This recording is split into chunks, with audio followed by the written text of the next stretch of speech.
Asubuhi ya leo naomba nikufundishe ama tubadilishane mawazo kuhusu mambo matano ya muhimu ambaye unatakiwa kuyajua unavyoanza safari yako ya financial freedom.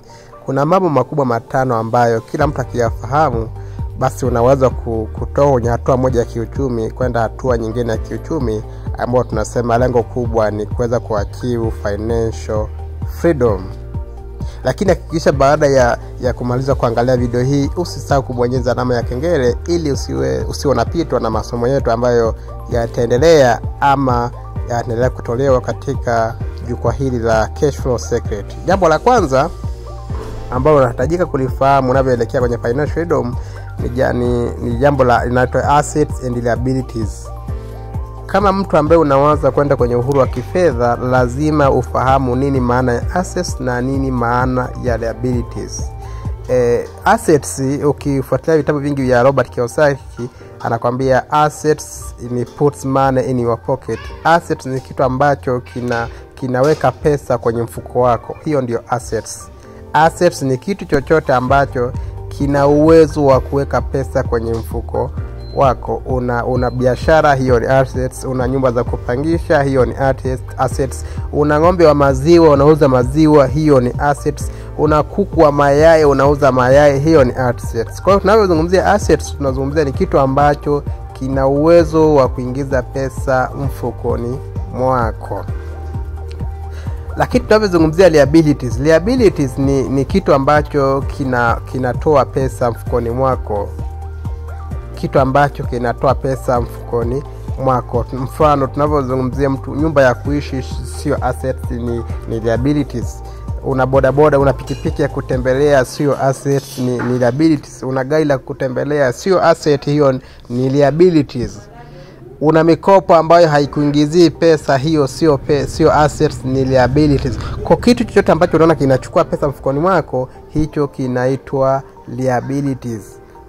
Maana yake nini? Ukiweza kutofautisha kati ya asset na liabilities, utakuwa ni hatua ya kwanza ukielekea kwenye financial freedom.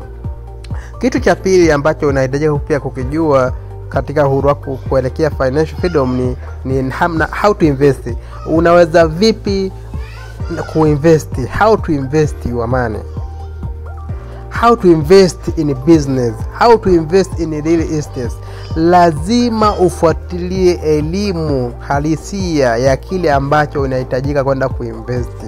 Na tukumbuke ya kwamba watu wengi tunafanya business ama tunawekeza hela sio kwa sababu ya kwamba tumejua jinsi gani tunahitajika kuwekeza pesa zetu. Tuna invest ama tunaanza business kwa sababu ya fulani ya wanafanya hiyo biashara, au tunaangalia kwa sababu ya watu wengi wanaifanya, basi inaweza kawa ni biashara halisi ama ni biashara ambayo ina faida. Kwa tuna invest, tunawekeza, tunafungua biashara, tunajenga nyumba sio kwa sababu ya tunajua kwa nini tunafanya vile.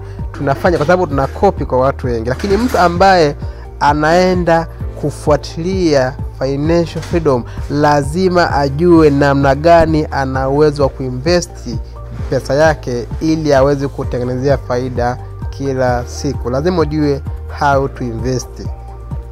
Ni elimu ya pili ambayo ni ya muhimu sana, ni jambo la pili ambalo ni muhimu sana. Jambo la tatu unalohitajika kulijua ni cash flow. Lazima uijue cash flow. Mtu ambaye anawaza financial freedom lazima utambue cash flow inamaanisha nini. Ukinukuu maneno mengi ya Robert Kiyosaki, ni jamaa ambaye ni mwalimu kubwa wa finance, anazungumzia kwamba cash flow ziko za aina mbili. Kuna cash flow in na kuna cash flow out. Maana yake nini? Kuna watu wana mtiririko mkubwa sana wa kuingiza pesa, cash flow in automatically. Yaani kuna waliofanikiwa wote cash flow yao iko in, wana cash flow in, wanaingiza pesa automatically, wana cash flow in. Yaani muda mwingi wenyewe wanaingiza pesa. Lakini middle class and poor class mara nyingi wana cash flow out. Muda mwingi wenyewe pesa nyingi zinatoka, sio kwamba zinaingia. Unakuta mtu anaingiza 10,000 lakini inatoka kwa wingi zaidi kuliko inavyoingia. Kwa hiyo kama unahitajika kuachieve financial freedom, lazima ujue mtiririko wako wa kifedha uko namna gani. Je, cash flow in ni kubwa kuliko cash flow out, au cash flow out ni kubwa kuliko cash flow in? Na naomba nikwambie, ukiona cash flow out ni kubwa kuliko cash flow in, huwezi ukaachieve financial freedom hata siku moja, kwa sababu cash flow ikiwa ni kubwa kuliko cash flow in, hautafika popote. Mwisho wa siku tu usipokuwa na financial freedom, utajikuta umeangukia kwenye madeni, ambayo tulisema pia madeni inaweza kuwa ni liabilities ambayo inachukua tu pesa kutoka kwako. Kitu cha 4, unavyoanza safari ya financial freedom, lazima ufahamu capital gain ni nini na cash flow ni nini. Sasa cash flow nimeshaizungumzia. Capital gain yenyewe ni kile kitendo cha kuuza kwa faida. Umenunua kitu kwa bei ndogo, unasubiri ipande thamani, unakuja kuuza, hapo unapata capital gain. Umenunua kitu kwa bei ndogo, unakiuza kwa bei kubwa, hiyo tunasema ni capital gain. Lakini tunapozungumzia cash flow, ni pesa ambayo inaingia automatically whether you work au you don't work. Unakuwa na cash flow in zinakuwa ni nyingi. Kwa hiyo tunapozungumzia capital gain, mtu asubiri anunue kitu kwa bei ndogo, asubiri kipande thamani, kama ni ardhi amenunua kiwanja kwa 800,000, anasubiri kifika hata milioni 2 anakuja kuuza.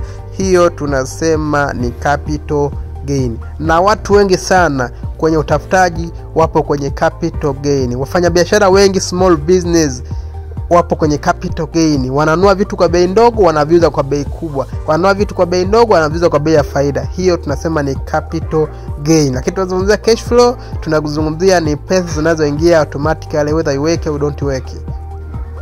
Umeelewa?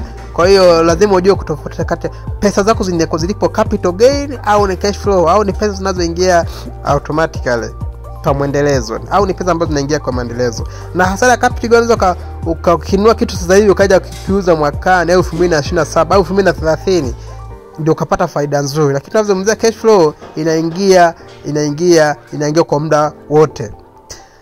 Kitu kingine cha 5 unachohitajika kukijua kwenye financial freedom au kwenye financial education, lazima ujue how to protect your money.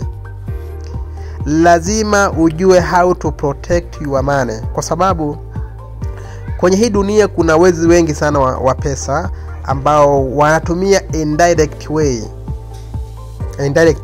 Mtu ambaye anataka kwenda kwenye financial freedom, lazima ajue how to protect your money from, kwa mfano kodi miongoni mwa vitu ambavyo vinachukua pesa nyingi sana katika swala la finance, kwa sababu kama hauna financial freedom, utainvest kwenye maeneo ambayo wanalipa kodi kubwa kuliko maeneo ambayo endapo utapata financial freedom utakuwa unagundua kwamba kumbe ili niweze kuiprotect my money natakiwa ni invest kwenye kipengele gani ama kwenye sehemu gani ambayo wanalipa kodi ndogo zaidi.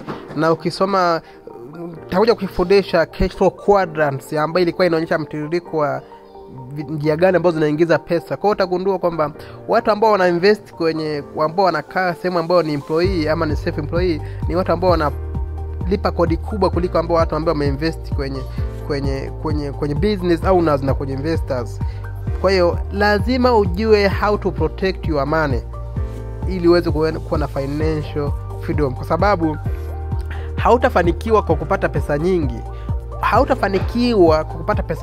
Utafanikiwa yani mafanikio hayapimwi kwa kiwango cha pesa unachokipata. Mafanikio yanapimwa kwa kiwango cha pesa unayobakiwa nayo baada ya kupata. Manake nini? Unapata pesa nyingi sio shida. Shida ni unabakiwa na kiasi gani baada ya kupata. Kwa kiasi utakachobakiwa nacho ndio utagundua kwamba ni umefanikiwa ama haujafanikiwa. Mfano kunyeshwa kodi, mtu ambaye analipwa 500,000 za Kitanzania analipa kodi 250,000, lakini huyu mtu pia ambaye huyo ni mtu wa kwanza. Mtu wa pili, mtu ambaye analipa hiyo 500,000 lakini akalipa kodi shilingi 50,000. Mwenye ambaye analipa 50,000 ya kodi ki financial, tunasema yeye ndio ana high financial IQ kuliko yule ambaye analipa kodi ya 50%. Maana yake nini? The more you pay less in tax, the more you have the financial IQ. Kwa haya ni mambo makubwa matano ambayo endapo utayasimamia vizuri, ukiyajua, utaweza kuachieve your financial freedom. Usichoke, endelea kufuatilia channel zetu ili uweze kujifunza zaidi. Pia usisahau kubonyeza alama ya kengele ili usipite na video zetu zinazokuja. Born to win.